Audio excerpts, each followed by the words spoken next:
En 2 ocasiones ha debatido el Congreso de los Diputados sobre la institución de la monarquía, una en 1978, en la llamada legislatura constituyente, y otra en el año 2014, con la llegada del rey Felipe VI.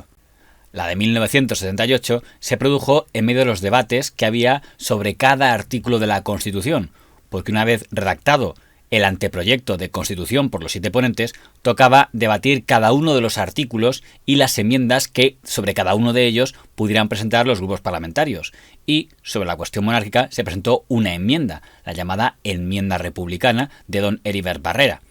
por lo que los grupos parlamentarios defensores de la monarquía tenían que defender en las Cortes porque consideraban que esta era la mejor institución para la jefatura del Estado en España. Una contemplación sosegada y racional de lo que significa hoy en profundidad la institución monárquica como sistema de organización de la jefatura del Estado nos lleva a la conclusión de que, lejos de tratarse de una forma de organización defendible solo por motivaciones emocionales e históricas,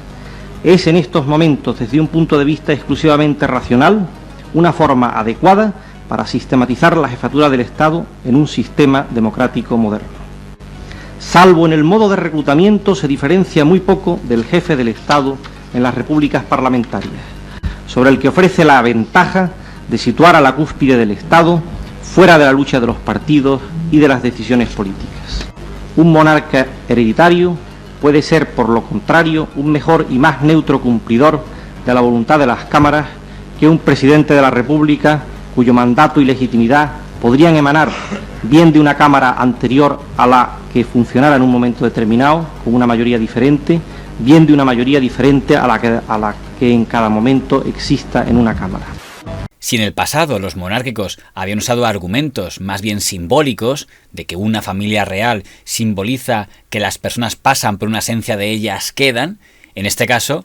la base del discurso defensor de la monarquía eran motivos pragmáticos, que en una democracia parlamentaria podía ser útil una jefatura del Estado más diplomática que política, donde el jefe del Estado estuviera al margen de las luchas partidistas. A mí me parece que el mecanismo hereditario es el único que pone la más alta magistratura del Estado al abrigo y al margen de las pasiones y de las controversias políticas. Es evidente que conviene que esta alta magistratura, que representa a todo el pueblo y que representa a la nación, no se deba al grupo, al partido, a los votos de una facción, sino que sea algo indiscutible que se encuentra vinculado a la institución natural por excelencia, que es la familia. Una familia que la historia nos ha decantado, que nos la ofrece como dinastía española y que nos permite esta posibilidad de tener un símbolo de la patria, de tener una suprema magistratura fuera de toda discusión, fuera de toda controversia. A mí no me interesa la historia con minúscula, la historia de un partido determinado, sino que lo que me interesa es la historia de España, y la historia de España es la historia de la monarquía española. Lo que ha forjado la unidad de España, lo que ha hecho nuestra historia, ha sido precisamente la corona, y en virtud de la gran historia, de la historia de todos los españoles, de la historia de España, y no de esa pequeña historia, de esa historia con minúscula de un partido concreto, es por lo que nosotros propugnamos que se mantenga la monarquía en la Constitución española. Se sabía ya desde la Comisión Constitucional que el Partido Comunista de España sería uno de los que más apoyaría la monarquía española. Hay que tener en cuenta que cuando un sector importante de la derecha española no quería que el Partido Comunista formara parte de la legalidad porque lo veía poco menos que como una embajada de potencias extranjeras, la monarquía, o mejor dicho, la figura del rey Juan Carlos, apoyó decididamente la legalización de este partido político, de lo que se comprende que el señor Carrillo, que había mantenido negociaciones directas con el rey Juan Carlos, apoyara a la monarquía en aquel debate parlamentario. Y afirmamos que mientras la monarquía respete la Constitución y la soberanía popular, nosotros respetaremos la monarquía. Al hacerlo, no olvidamos la historia de la institución, que en muchos casos fue nefasta para España. Abrimos un crédito de confianza a un hombre joven que da muestras de identificarse más con la España de hoy que con la del pasado. Si en las condiciones concretas de España pusiéramos sobre el tapete la cuestión de la República, correríamos hacia una aventura catastrófica en la que seguro que no obtendríamos la República, pero perderíamos la democracia. Tal riesgo podría correrle un grupo puramente testimonial que no se proponga hacer política. Un partido serio y responsable, dispuesto a hacer avanzar el cambio democrático, a convertirse en una fuerza de gobierno, no puede lanzarse y lanzar al país en esa aventura. Habla de grupo puramente testimonial porque el partido de don Heribert Barrera, Esquerra Republicana de Cataluña, tenía un único diputado en el Congreso. Pero la siguiente intervención era la que probablemente despertaba más atención, la del Partido Socialista Obrero Español, porque además su portavoz en aquel debate fue don Luis Gómez Llorente, del sector marxista, es decir, el sector más radical del PSOE, lo que más tarde se llamaría Izquierda Socialista. Y el PSOE se había abstenido en la Comisión Constitucional, pero finalmente el Partido Socialista se declaró compatible con la monarquía. Sobrados ejemplos hay de que el socialismo en la oposición y en el poder no es incompatible con la monarquía cuando esta institución cumple con el más escrupuloso respeto a la soberanía popular y a la voluntad de reformas y aún transformaciones que la mayoría del pueblo desee en cada momento, ya sea en el terreno político o económico.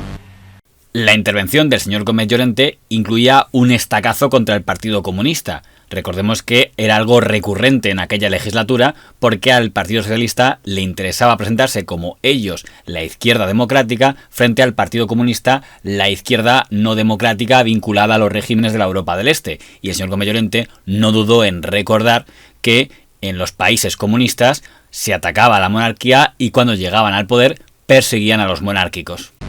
No somos nosotros de aquellos que pueden hacer el tránsito súbito en unos meses desde el insulto a la institución y la befa a la persona que la encarna al elogio encendido y la proclamación de adhesiones entusiastas con precipitada incorporación de símbolos o enseñas. Da la casualidad de que donde esos gobiernan fueron derribadas violentamente las monarquías y no precisamente por plebiscitos. Es llamativo que la figura de don Juan Carlos I, que tan solo 2 años antes, en 1966, era una figura por la que nadie daba demasiado, ni siquiera el propio don Adolfo Suárez tenía claro que en ese momento hubiera podido conseguir gran aceptación, 2 años después ya era una figura bastante respetada por toda la clase política, hasta el punto de que don Heribert Barrera, el único diputado de Esquerra Republicana de Cataluña, el que ha presentado la enmienda republicana, antes de iniciar la argumentación, se ve en la necesidad de hacer bastantes elogios hacia la figura del jefe del Estado, probablemente porque era consciente de que el rey Juan Carlos había jugado un papel importante para que los partidos catalanistas pudieran volver a estar en el Congreso y para que don Josep Tarradellas hubiera podido regresar del exilio. Y encima como presidente de la Generalitat de Cataluña, reconociendo por tanto la validez de esa institución. Mi opción es la República. Lo que sí quiero reiterar, antes de entrar en la exposición de los argumentos que abonan la tesis republicana, es mi respeto y estima por el rey don Juan Carlos y mi agradecimiento por sus indiscutibles esfuerzos para lograr la reconciliación entre los españoles y llevar el país a la democracia. Nada de lo que pueda decir debe pues interpretarse como un ataque a su persona, ya que hasta ahora solo alabanzas merece. ¿Quién puede dudar que vale más una monarquía con buen gobierno que una república mal gobernada? ¿Quién puede dudar que vale más cualquiera de las monarquías europeas actuales que la República Portuguesa en tiempos de Salazar? Salazar fue dictador de Portugal entre 1932 y 1968, poco antes de su fallecimiento, una de las dictaduras más largas que ha habido en la Europa occidental, aunque superada por la franquista en España. Aunque la monarquía no sea incompatible ni mucho menos con la democracia, la monarquía no hace más perfecta la democracia y en momentos de crisis puede constituir un verdadero obstáculo. El señor Barrera ha dicho, y tiene razón, que la monarquía no hace más perfecta la democracia necesariamente, pero la monarquía la ha hecho posible y eficaz en numerosos países, la monarquía la está haciendo en España y merced a que no se convierte, según nuestro proyecto de Constitución, en una institución gubernamental que no sustrae a la soberanía popular ninguna parcela de poder, sino en una institución arbitral que garantiza precisamente el ejercicio de estos poderes por los órganos constitucionalmente constituidos y democráticamente elegidos. Y una función moderadora que en nada entorpece la potestad gubernamental. Tampoco puedo estar de acuerdo con el señor Herrero Rodríguez de Miñón acerca del punto que la monarquía propuesta no tendría ninguna parcela de poder. El señor Rodríguez de Miñón es miembro de la ponencia y supongo pues que recordará el artículo 92 del anteproyecto, en el cual se atribuye al monarca un poder muy importante, que es el de proponer al Congreso el candidato a la presidencia del gobierno. Acertaba ahí el señor Barrera en el que es el rey el que propone el candidato al Congreso previa consulta a los portavoces de los grupos parlamentarios, en las famosas rondas de consulta después de unas elecciones. Incluso diría que se deja otro papel importante, que es el de jefe del ejército, que en la España de 1978 era algo bastante importante, aparte que el jefe del Estado tiene la categoría del garante de la unidad del Estado. Porque república no es sinónimo de democracia, y si no, échese una larga mirada hacia Latinoamérica o hacia los países árabes, por ejemplo. Una democracia coronada supone y permite un flexible equilibrio entre la autoridad, una autoridad dotada de coherencia y de continuidad,